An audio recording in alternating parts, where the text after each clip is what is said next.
Hi friends, நான் Karaikal doctor Nishar. நம்ம collection சேனலை சப்ஸ்கிரைப் பண்ணுங்கள், ஃப்ரெண்ட்ஸுக்கு ஷேர் பண்ணுங்கள், லைக் பண்ணுங்கள். இன்றைக்கி நம்ம பார்க்குறது ஒரு முக்கியமான அரிய அஞ்சல் தலையை நம்ம பார்க்குறோம்.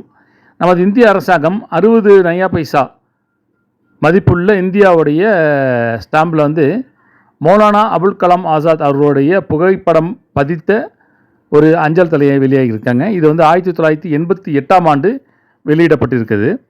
இவங்களை பற்றி சொல்லணுன்னாக்கா, மௌலானா அபுல் கலாம் ஆசாத் ஆளுமை, சுதந்திர போராட்ட வீரர், அரசியல்வாதி, அறிஞர், பாரத ரத்னா, இந்தியாவோட முதல் கல்வி அமைச்சர் என பல்வேறு பதவிகளை வந்து இவங்க வந்து வகித்து இருக்காங்க.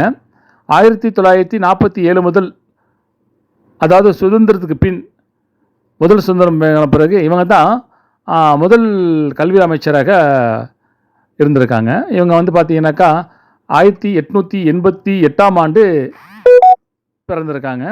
1958 வந்து இறந்துருக்காங்க. இந்த நூற்றாண்டை கொண்டாடும் வகையில் தான் இந்த அஞ்சல் தலையை வந்து நமது இந்திய போஸ்டல் டிபார்ட்மெண்ட் வெளியிட்டிருக்காங்க.